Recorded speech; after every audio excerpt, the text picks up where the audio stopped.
Traveling the Vortex. Side Trip.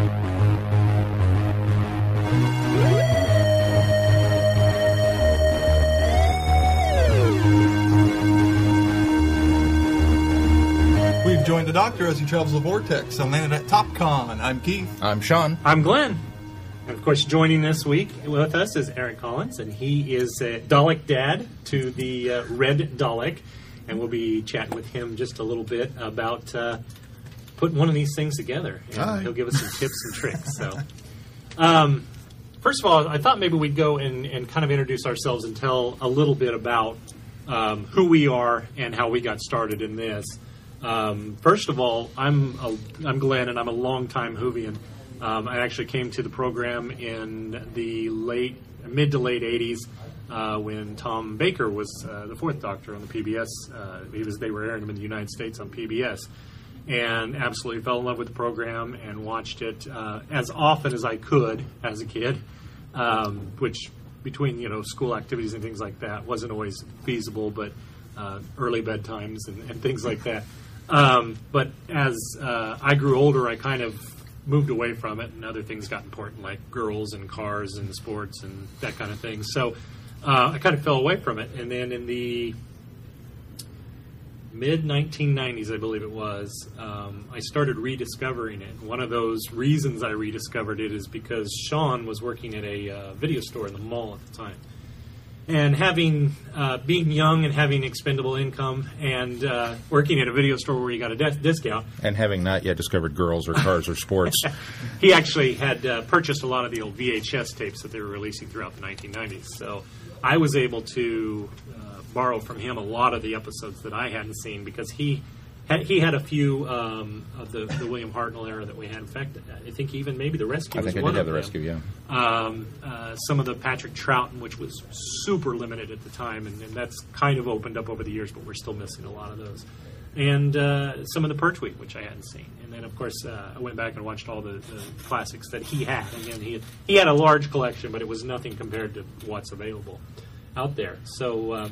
But yeah, we met. Actually, he worked for me at another video store for a time, and we became very good friends. So, Sean, how did you come to Doctor Who? Kind of the same way, actually. My experience through KCPT, which used to run them at Friday nights at midnight in the omnibus formats. And so I would sit up and watch Doctor Who every Friday night. And was quite surprised, because they were running the Tom Baker serials. So that was my Doctor, my first Doctor. And got up to the end, and he fell off a tower and regenerated, and this blonde guy sat up in his clothes, and I went, what?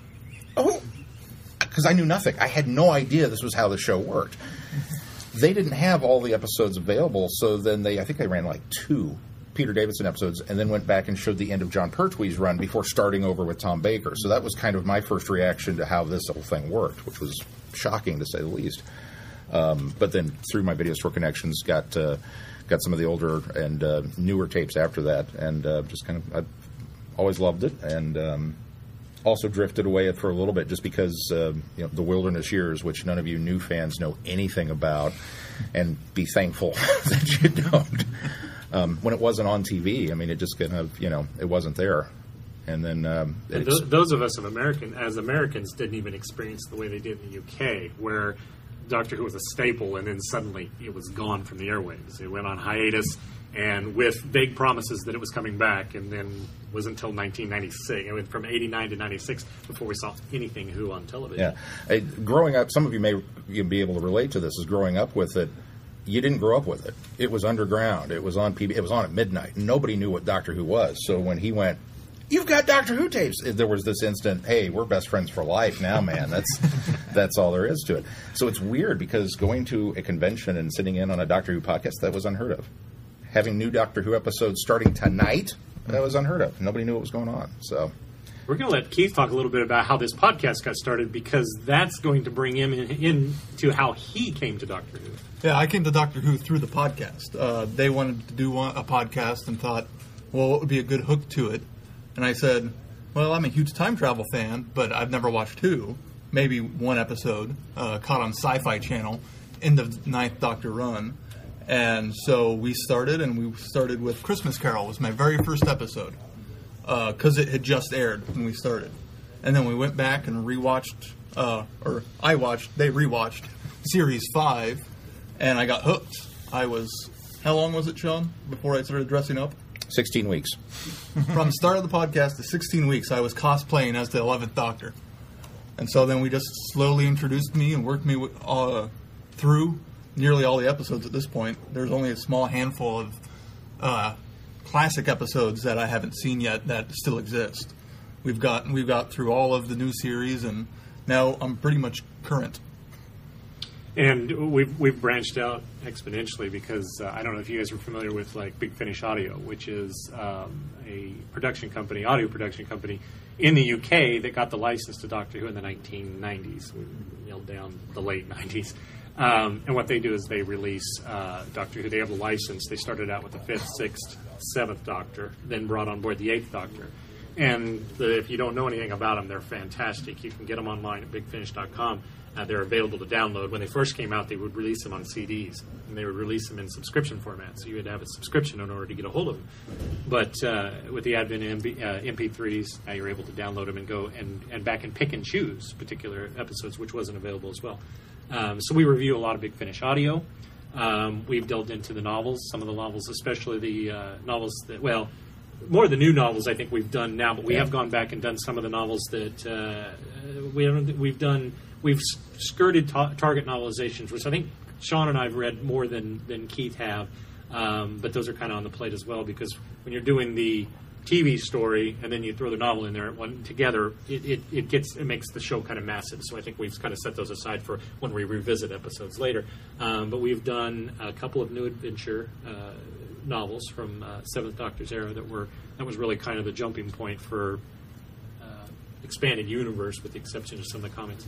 We've talked about comics. We've talked about some of that. We actually did a fun thing this last year where we did a series called Beyond the Doctor. And what we did is we decided for an episode for each month, for the first 6 months of the year, because we put it on hiatus so that we could delve into the new series when it came around. But we plan to continue this next year. But what we did is we went back and we found a Hartnell story, or sorry, film. Something that he was in outside of Doctor Who, and so we could watch that to kind of gauge his performance in something other than the role of the Doctor. And we kind of reviewed that and talked about the differences between the role and the portrayal. We did Carry On Sergeant for him. We did the same thing with Patrick Troughton, which a lot of people are probably going, oh, well, they watched The Omen. No, we didn't. We watched the Golden Voyage of Sinbad for that one. So got a little more difficult when Pertwee was an easy one because there was actually a show that he did after Doctor Who in the UK called, help me with it. Wurzel Gummidge. It's just called Wurzel Gummidge. Okay, yeah, so Wurzel Gummidge. He's actually in the UK, he's hugely known for that as well, just as much as Doctor Who. So we just looked at and reviewed and talked about some of those stories. And for 4 we did Hound of the Baskervilles. Hound of the Baskervilles, which was a BBC small mini-series that they did on the Sherlock Holmes story. And then what did we do? Oh, for 5, we also did All Creatures Great and Small. These were some of the ones we had to dig a little more for because it's not. Some of the actors aren't really with significant roles in a lot of big projects here that are available to us. So what we had to do is kind of dig into some of their television projects that they did in the UK. And then there was that. Oh, and then for 6, for Colin Baker, we did a little fan film on the web, which Eric might be familiar with because he's a Star Trek fan. What was the name of it? Star Trek Continues is the website, and they're producing basically a continuation of the classic Star Trek series, and it's incredible. They have the sets down, they have the lighting down, they have the costumes down, they have the video down. The acting is close, but Colin Baker actually was in an episode with them on that where he played a character, so we did that as our review because it came out like a week, maybe a week before we did that review. So that was kind of cool. So we've kind of stepped outside the bounds of Doctor Who somewhat, but we try to bring it around and tie it back in. Yeah. And we tend to jump around a lot while watching the show. Like when we first started, we pretty much stuck to Series 5, but then once we got to the Silurian two-parter, we jumped back and watched some classic Silurian stories. And so they were really able to introduce me in a really cool way of, okay, we're approaching this villain here's where they originated back in the 70s or the 60s. So that was a really cool way that we've kind of jumped all over the place. So I really haven't gotten anything in order too much, aside from the new series. Wibbly wobbly timey wimey. Which helps, I think. One of the earliest stories we watched is probably considered one of the worst, is Warriors of the Deep, which is probably one of the worst maligned monsters, the Merca. And that was so early in introduction to me that it kind of set the bar for the effects low for the series, which helps me appreciate for the classic series. Well, and a little bit for the new. Well, I mean, which sets extremely low for the new series. Yeah. That it helps me appreciate the effects and the what they do on the show, especially when they do it really well in the classic series. I think that's something that we've kind of prided ourselves on is, with open-mindedness. When you talk Doctor Who, there's inevitably that, well, the production value on the old show wasn't that good, and you can see the sets wobble, and that's made of styrofoam and stuff like that. I don't care. That's bubble wrap. It's Doctor Who. As soon as those TARDIS doors open, I am transported with them on whatever adventure, and I can look past all that. I can glaze over it. And we try and kind of get everybody to get on board with that. The Daleks are a perfect example, as they're often, called salt and pepper shakers, or I've heard teapots, I've heard trash cans, I've heard all pepper pots. Yeah, I've heard all kinds of designations. And on the surface, this is a ridiculous monster. I mean, they have trouble navigating. No offense, but you got trouble navigating stairs. You can be defeated by a ladder. I mean, there's just this doesn't work in any other show, but for some reason in Doctor Who, this is terrifying. And that, to me, is part of the magic. Interestingly enough, the new series then kind of got rid of those. Well, I should say Remembrance of the Daleks did away with the whole limitation as far as because now they can fly. So but so they continue to get scarier as the effects advance and they can do more with the series. So. Yeah, and one thing that, as somebody who lives with a Dalek knows, doorways are also a tremendous problem with a Dalek. I'll be honest, I went outside because I've been coming up the stairs the whole time, and I went outside and I thought, oh, there's an elevator up here. I knew that was going to be a trouble. You haven't put the lifters in it yet. Yeah, we almost lost the plunger in the door to the elevator, but because he has to back in and angle. That's one of the things that we've talked about. We met Eric a couple of years ago at Planet Comic-Con. Yes. And we interviewed him and his family for a brief interview because they had built this project here. And Sean and Keith and I had talked about doing a Dalek building panel, and we just had never been able to connect. So this gave us the perfect opportunity. So we want to welcome Eric, who's going to talk a little bit about the project, how it started, and just the building of this. I ain't going to call it a masterpiece because I think this is one of the best. I've seen it evolve over 2 years, and it looks incredible. Yeah, it's never finished. Talk a little bit about what started this project. Why did you decide to do this? It goes back kind of like what you guys were talking about, where you started with Doctor Who. You mentioned I was a big Star Trek fan. Didn't like Doctor Who. Did not like it. The old stuff that my dad was watching on PBS. Why is he watching that garbage, Didn't like it. He usually didn't get to stay up late enough to watch it anyway, but I was familiar with it. And then went to visit him in Iowa, where they have continued. Doctor Who has been on TV since that entire time on PBS, is that right? On their PBS station. Yeah. It never has been off up there. And I saw an episode with the 10th Doctor. Didn't even really understand that there was somebody other than Colin Baker playing the Doctor. No, I'm sorry, not Colin Baker. Tom Baker. Excuse me. And then they showed an episode with the 9th Doctor, which I thought, so he regenerated into that guy. I got it backwards on that, but I thought it was really great. They were great stories. Came back home and found it on Netflix. I decided one Saturday morning I was going to watch this, and then the boys got up and they go, oh, we don't want to watch that. That looks horrible. Blah blah blah. I said, well, leave the room. I'm watching it.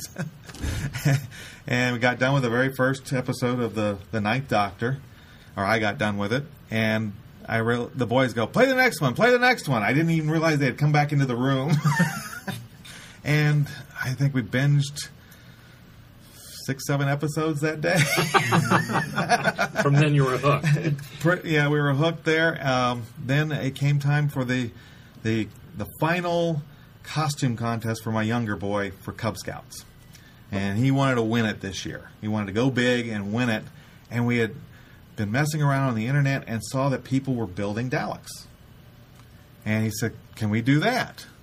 And I said, well, I work at the sign supply company. We've got a lot of things that we throw out that are packing materials for 4x8 sheets of acrylic and things like this that I can maybe use to build something like that.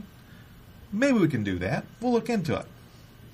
Found the plans online, downloaded the plans, looked them all over, saw that it was going to cost about $2,000 and about 6 months of my life, and said, sorry, we're not going to do a Dalek this year. And it was, I think, either later that day or the next day, my dad happened to call. He lives in Colorado Springs. We live in Kansas City area there. And happened to mention to him that we had thought about doing a Dalek and that. And he said, I can make it work. I think it was the next weekend he drove here from Colorado Springs, and we started building the Dalek. We had 6 weeks to do it before the costume contest. Your dad's here, isn't he? He is here. He's in the back there. Give us a big wave. This man is responsible for the TARDIS downstairs, so if you've had your picture taken with it, thank him. That's Dennis, the Dalek granddad. And he got us started. He built the framework, the interior with 2x4s and plywood and old pallets and things like that. Got that going, and got us about about halfway into the project, and then said, "Bye, see you later." Good luck finishing it up before the contest. He'd been with us for a couple of weeks at that point. Had to get back home, and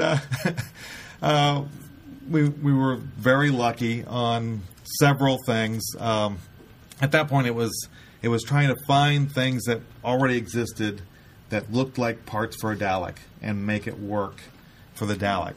For example, the thing that we were most concerned about was the dome. We thought we might have to do something with like paper mache or something like that to build the dome. And then a neighbor happened to throw out a Weber grill. I saw it in his garbage can and grabbed the grill. We measured it up, and at the point where you would take off about 3 inches to take the handles off the grill, it was almost exactly the dimensions that were in the plans, and gave us the correct shape for the most part. This is supposed to be the 2005 Dalek, and there should be a little bit flatter area at the base of the dome, and the dome should cone in a little tight, a little less round for that style. But the dimensions are all there. The height is the same. The width is the same. It's all there. It's just the roundness is a little different than what that Dalek is supposed to have. Did anybody notice?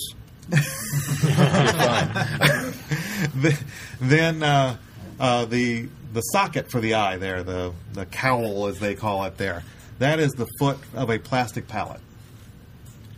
We just took the foot off, hollowed it out a little bit, and that became the socket there. It's basically got some screws holding it in place, and then some caulk to seal it up against the dome there. We've got some PVC pipe for the eye stalk. The rings on the eye there, those are old Tupperware. Now, that's one of those things that when we first met you, it was not old Tupperware. It was much larger, clear plastic party plates. Right. Yeah. That kept breaking. Yeah. The Tupperware holds up much better. Then the back of the eye is a 2-liter bottle of Pepsi. Top off of the 2-liter bottle of Pepsi. The front of the eye is actually an old flashlight. And then the iris there is the core in a packing box that holds masking tape into the box so it doesn't bang around in the box. And it just happened to snap into place in front of that flashlight. Didn't have to change anything to do that. We've got an LED with some old extension cord wire, running back to a 9-volt battery with a little round switch that turns on the eye. So a 9-volt battery runs that the entire time. We've had it on for 2 weeks at one time, and the 9-volt battery was still working there. Because the gold paint was eating our materials, that's why he became the Red Dalek. He was originally going to be a 2005 gold Dalek there. The styrofoam balls and the foam board that's used for the skirt just couldn't take the gold paint for some reason on there. And the LEDs came from my work as well. They were obsolete models that were being thrown out, so we didn't have to pay for those at all either. And since we were doing a Red Dalek, we put blue lights in the ears. What are the ears? Or the ears? The ears. Wait, before you say that. Yeah. When he says this, you think, did anybody guess that's what these were? Because I looked at that and thought, I never would have guessed it. Go ahead. Tell me a little bit about it. All right. The ears themselves are some glasses I found in a thrift store. Just turned upside down with the Turned casing upside on. down. I actually did take a tile saw to cut them because it was a thick glass, and cut them down to take about a half inch off the height on there. Inside there at the top, I found in another thrift store, it was LED lanterns that had this mirrored cone in the top that just fit into the bottom of those glasses. So I glued that in, and that reflects the light from the LED up and back down. That's another difference from when we first met you guys. Right. So we get a much They brighter actually looking illuminate light. a lot better now Yes. than they did when we first met. And it captures the light. There's also a little plastic kind of filter material inside there also to kind of hold the light a little better. It was some type of cutting mat for a kitchen. It kind of diffuses the light a little more so it doesn't look like it's coming from a little LED inside there. The rings are plywood, and then some pine wood pieces that were cut to make the struts there, as well as the little bases on those struts for the rings. The bolts that are in the neck there and along the bumper, those are just upholstery tacks. And it's nice round upholstery tacks to kind of give it like it's a bolt look in there. They're also on the neck ring bars as well. The neck bars are foam board. It's 2 layers of it. One flat rectangular piece, and then the second piece is in that kind of U shape. And layered on top, glued together, and then cut to smooth out the edges with one another to give it that hefty armored look on there. Underneath that is 3mm PVC sheeting, something we sell at the sign company. They make signs out of it all the time. I didn't have to buy it because those were the cover sheets that were protecting the good stuff, and we didn't need the full. It didn't matter if it had a big scar in it or something like that. And that has enough pliability that it bends around the wood frame that we've got inside there. That is not rounded in any way, but it gives it because it bends around it so nicely. And it's just tacked up and then caulked to try and hide those seams. And then you've got a plate in the front there. That was not on there either. I think so. When we first did it. That came after little girl, when we headed out for trick-or-treating, she grabbed the plunger arm and just slammed down as fast as she could and cracked the body. Oh, my goodness. Again, the gun boxes there are more plastic pallet feet on there. Instead of making ball joints, coming up with some special ball joint for the arms, in the joint there is more black plungers. Those are just the rubber plunger gives him the pliability he needs to move the arms there. My dad completely created the gun arm, the gun stick, that he shipped to us from Colorado Springs. Those are old lamp parts primarily. Then a piece of PVC for the main part of the stick. Then he had added a larger muzzle over what's normally there. You can see from the body to the end, it's just like a Dalek gun stick, and then we added the bigger muzzle so I could put an LED in there to flash and be the green deal. Again, just a little 9-volt battery and a momentary switch from Radio Shack. Just a little button that pops up and down to give it so you can flash that. Now, what's the plunger made out of? I've always wondered this. Oddly enough, that is one of the new items we bought. We didn't want to go used on the plunger. Which many of you with kids about the same height as that plunger arm would probably appreciate, because they'd love to put their faces into the plunger. Got lots and lots of pictures with little kids with their faces in the plunger. So we've got the real plunger there. That's actually new for TOPCON here. We've actually found a bigger, bulkier plunger that's more like theirs than the one we had prior to this. Then a standing lamp pole is what that plunger is fastened into, and it just goes through the other plunger in there, and then the handle sticks out for him to manipulate that there. The mid bumper there is foam insulation, the panels. We cut to face that. I wasn't real pleased with the way that turned out. That'd probably be the next project for changes there. Did you just use a hot knife to cut that? A electric knife, actually. Like one you'd use on turkey? Yes, exactly. Oh. Yeah, cut that out there, and then it's on a plywood base there. The way the Dalek's built there, the dome is on rollers. It's just on four little wheels, so it is actually not fastened to the top at all. The neck rings are the next part that is Velcroed into place. So quick and easy. We don't have to try and line up bolts like we did in the old days. And then down to the next bumper is just on top of the skirt. It's also Velcroed in place instead of bolted on like we used to do, which was a nightmare when the wood would warp and all that. Then the skirt itself, that is just rebuilt this for TOPCON here. So that's the first time out for this new skirt. The armored panels there themselves, it's foam board. I scored the back and kind of crushed at that line with the long ruler, and then I could just fold this to get these nice clean corners on there without having to build like the plans called for it, where you build each individual panel, try to get them to butt up properly, and then join them together, fill and sand, and hope you have a nice clean corner on there. The first time we built the skirt there, it took about a week and a half to get it and get all the hemispheres in place. I started this rebuild last Saturday and got it done by Wednesday. The hemispheres there are the 4-inch styrofoam type balls that you buy at Christmas to make your own little ornaments out of. They were at Walmart.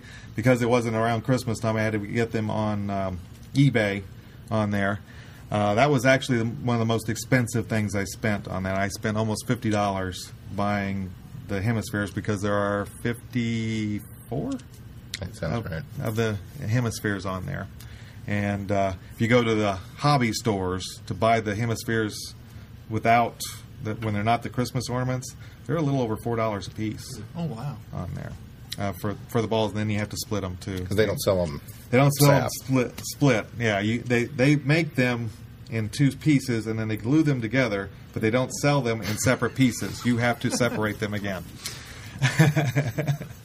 This time, I was able to get some rings to surround the hemispheres this time, and it gives it a sharper, bolder look on there. Those are lids from Quick Trip drinks. I worked near a Quick Trip. Every time somebody went to get a drink there and they threw it out, I dug it out of the garbage. Took several months to get enough to cover this over. The great thing about that, though, is before I had hot glued the hemispheres to the old skirt there, so I had to break those loose when I I rebuilt it and that. And anytime I had damage to the skirt, because it is just lightweight foam board, every convention and that, we seem to take a dent, a hole, or something like that, and I'll spackle it and sand it, and then repaint, and then I have to repaint the hemisphere because somehow the red spray paint got there, and I thought I masked it off beautifully. Now, because we have those plastic lids behind there, I hot glued the hemispheres to the plastic lids, and the single screw that was a guide to get these hemispheres in the correct position is actually holding it on all by itself there. I can take those off and on much easier to rebuild as needed. Plywood that means for you the put bumper. a lot more work into the rebuilds than the BBC ever did, because if you watch Doctor Who, with each reappearance of the Daleks, you can tell they've been in storage and got really dinged up. There's Especially by Destiny. by Destiny in Yes. particular, there's some bad ones. Well, it was Kansas City Maker Fair. He got stuck on a carpet and put his knee through the side at a joint, blew a hole in there. I was able to patch and fill. It was okay, I thought, but as the day went on, the next day, you could see it falling apart in there. And by the time Kansas City Comic Con came around, I didn't have time to rebuild. I was scared to, for one, because I thought it might take too long. And then, so I tried patching again, and halfway through that, it blew out. We just had to keep turning him for the pictures. And then, the bumper down there, it's got the plywood base that he's got 4 4-inch casters underneath there. There is no motors. When you see him kind of floating around, it's just because they're large, smooth casters that kind of give him that look. He's Flintstone power is what he is. Much like the classic series Doctor Who. So you got the plywood base there, and then more of that 3mm PVC to kind of added to the sides there to hide those casters and to give him more of that bumper look. The bumper was reduced quite a bit from the plans because, as I mentioned earlier, doorways are a real problem for the Daleks. This one will get through a 36-inch doorway. Anything less, and he can't get through. Wow. So, yeah, there's most of the doorways in our home he cannot get through. He lives in the garage. And then again, more of the upholstery attacks. We built a hatch in the back of the Dalek so that we wouldn't have to put put my son inside. He's the power of the Dalek there, so we wouldn't have to put him in and build the Dalek around him. The Dalek he can escape at any time, as he's kind of demonstrating there for potty breaks and that, and the Dalek can stay built, and people can take their pictures and things like that with the static Dalek then, even if there's not an operator inside. Yeah.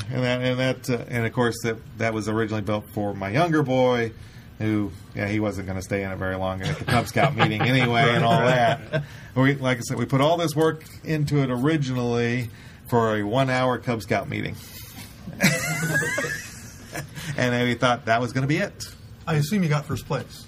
Yes, Okay. he did win first place in the Cub Scout meeting. It was close. There was a box of Pop-Tarts as well that was close competition because he had the entire nutrition label handwritten out on his. So I mean, there was a lot of work there.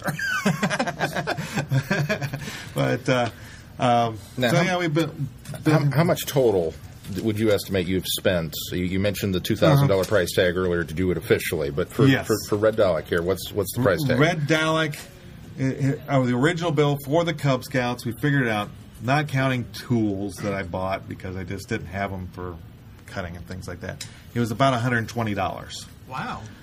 Wow. Then we added about another $40 before, like, Planet Comic Con and things like that, and some of these other ones for improvements and things like this. At this point, because of rebuilds and fixes and things like that, the actual cost is probably, I think I mentioned to you yesterday, it was like $300 figuring it out, is probably more in the about $270 range. As he is now, he costs us probably about $270. But we get in free to cons like this sometimes. Which is still $1,700 less than building the one that you originally went after online. I can see wheels turning out here. There was going. I could do that for $300. Now the big cost for the Dalek, because I have people ask me, "Hey, would you like to, build a Dalek for me?" And I go, "Well, let me put it this way. The materials about $200. We have 180 man hours in the initial build. Sure. Wow. Yeah. And then the fixes and that I probably have at this point, because of it's been 3 years, probably another 80 to 100 hours in fixes and rebuild parts and things like this. So at 180 man hours to build it from originally, if I was only charging $10 an hour, we're at $1,800. Yeah. So you're at $2,000. But you can still build yourself one for $2,000. I think the $1,800 is still pretty good. So usually what I tell everybody is, here's the Facebook page with our build pictures. Here's where you can get the free plans that get you the dimensions. Right. That's what we mainly used the plans for, was to make sure the dimensions were the same, because he looks so good to everybody, not because we have an exact replica of what's on the show. It's because his dimensions are great. He doesn't look out of proportion. Right. We've seen other ones at conventions and that. And we even inspired one when we went to the Maker Faire. The next Planet Comic Con we went to, there was a blue Dalek. That they came up to us and said, we saw what you did there, so we had to make our own. They went cheaper, and the dimensions were not quite the same. But they used some things that I go, why didn't I think of doing that? Oh, yeah, of course, like in the neck rings, to get the screen there. We've got two different screens there to give it kind of a different look. They used a laundry basket. And they were able to kind of cut it up and flatten it out a little more to give it that screen look. And then they put the black screen behind the smaller black screen behind to hide themselves a little better, like we did there.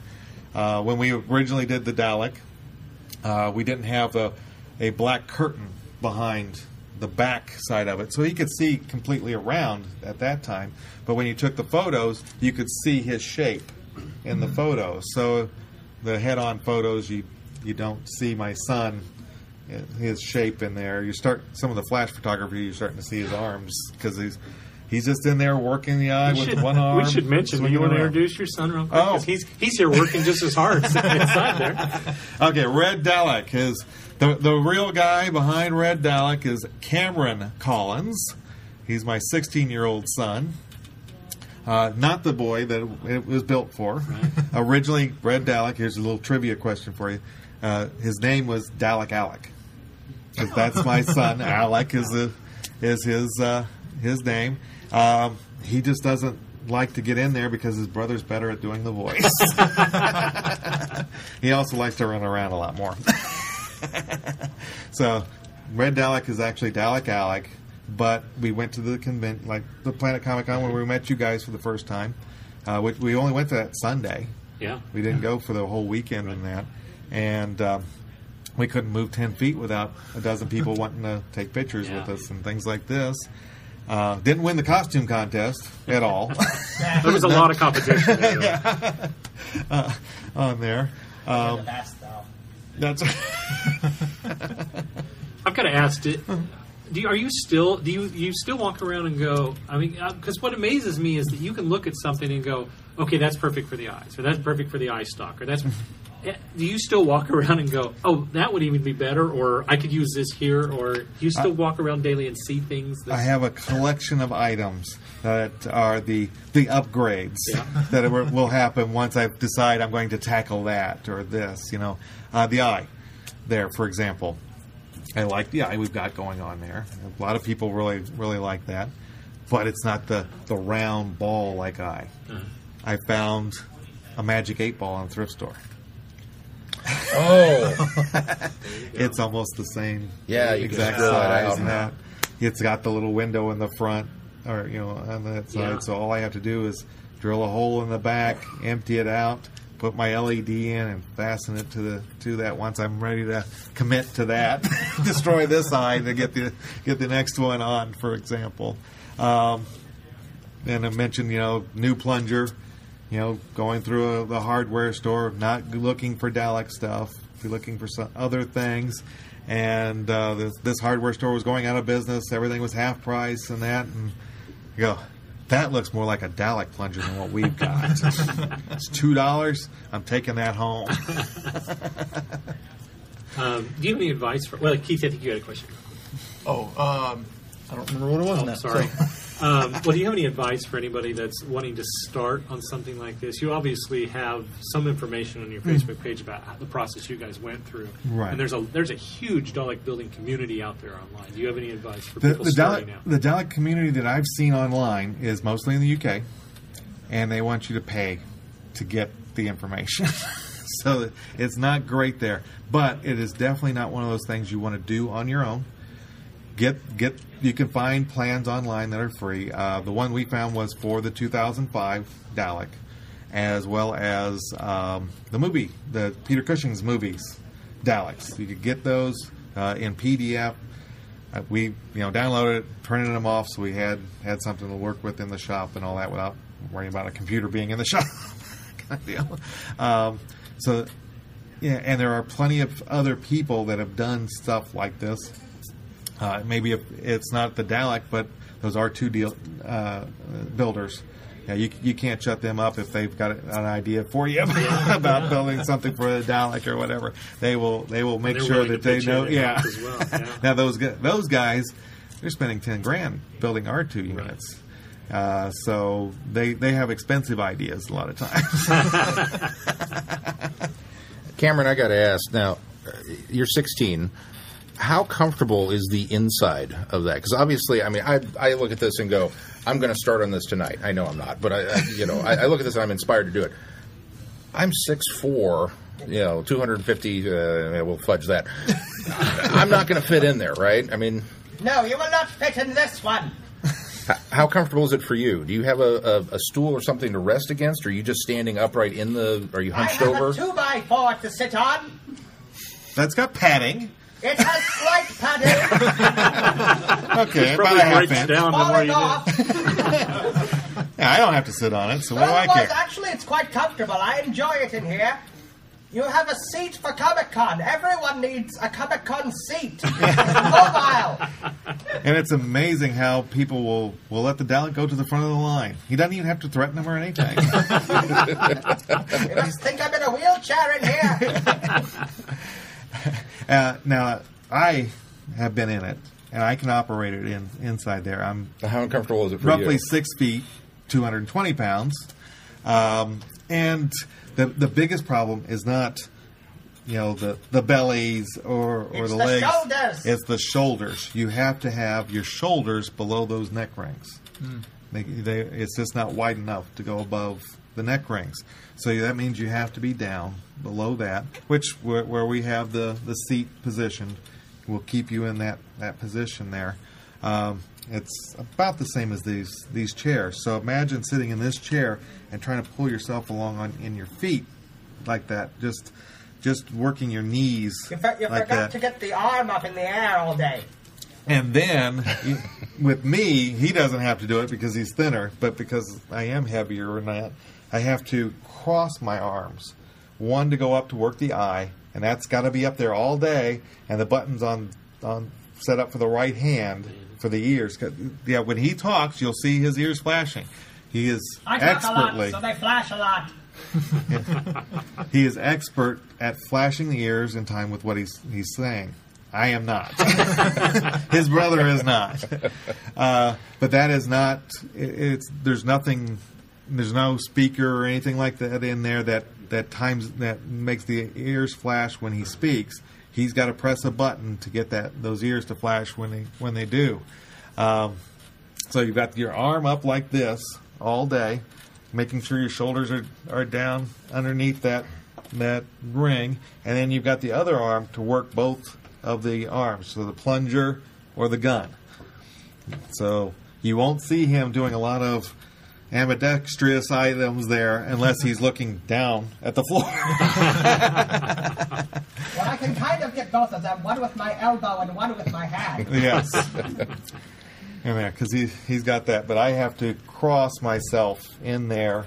So you're constantly kind of bound up near the top.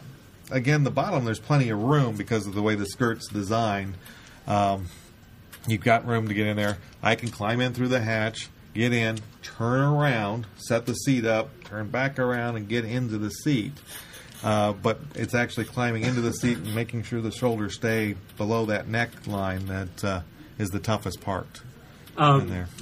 I think maybe just briefly while we've got some time, is there anybody that has any questions for Eric and Red Dalek about building this? And if you do, speak loudly because our internet listeners will be tough to hear you.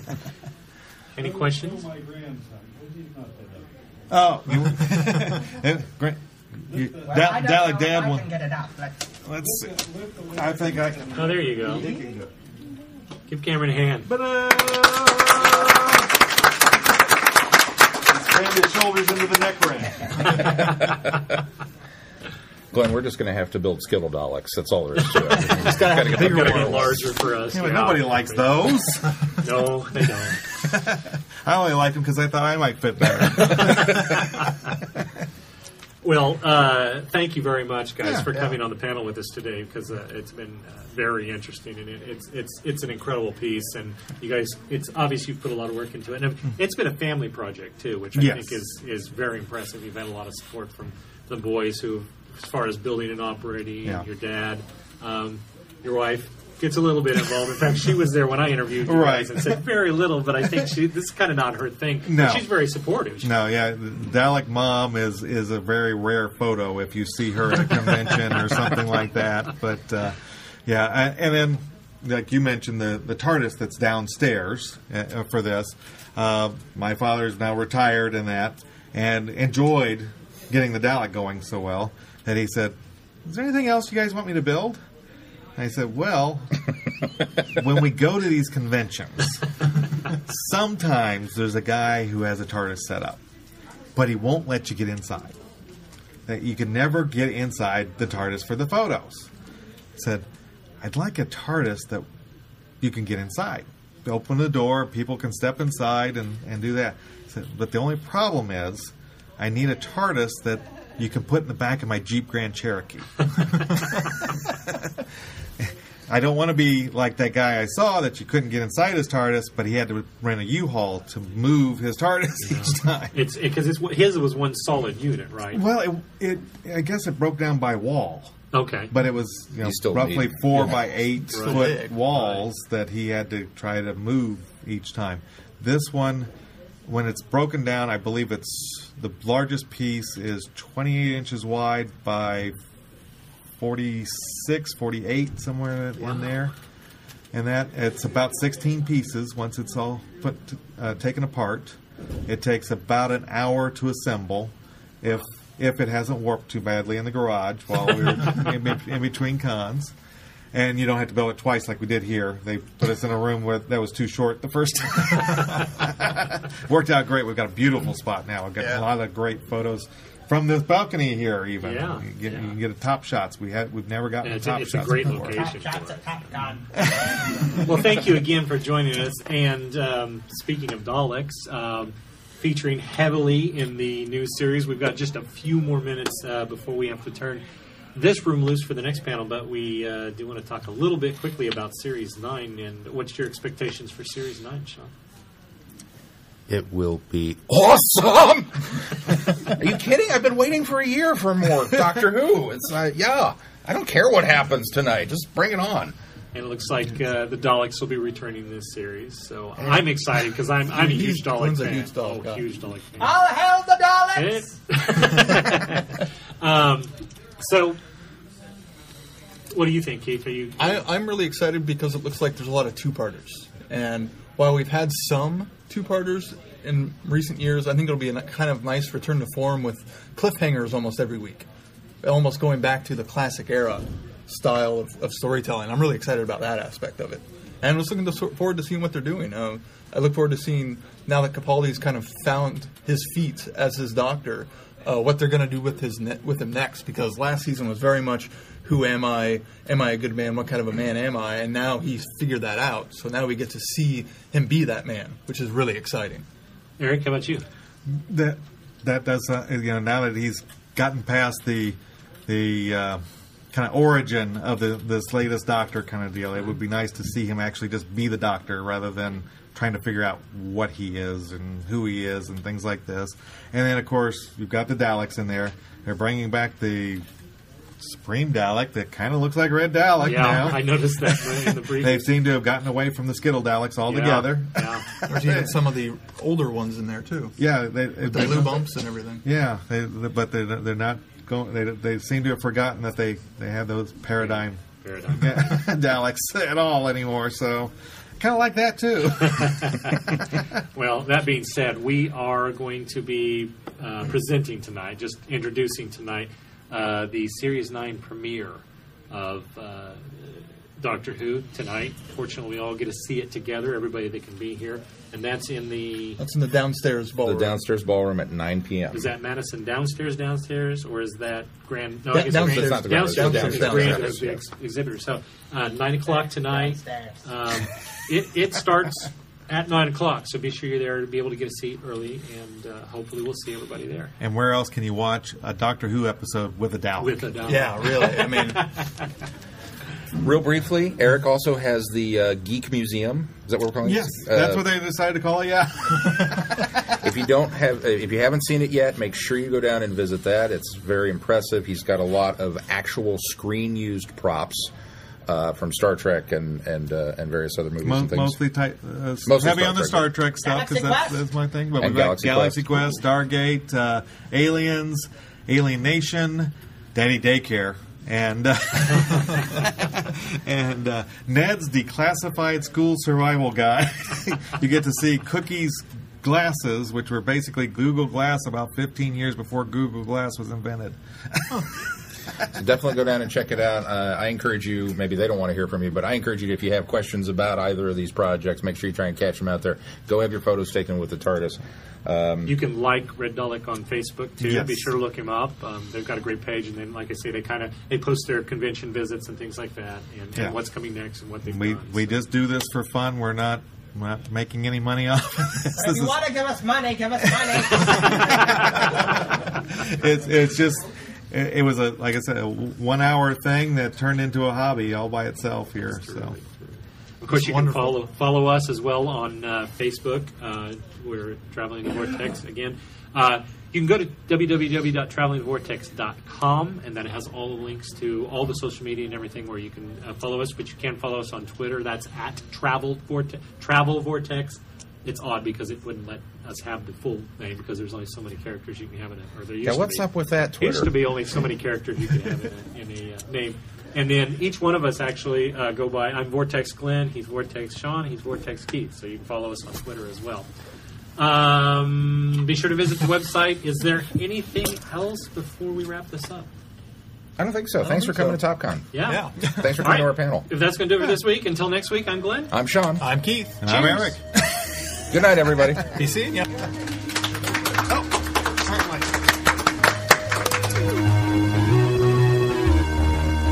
You have been listening to Traveling the Vortex. Doctor Who and all of its associated programs are owned and trademarked by the BBC.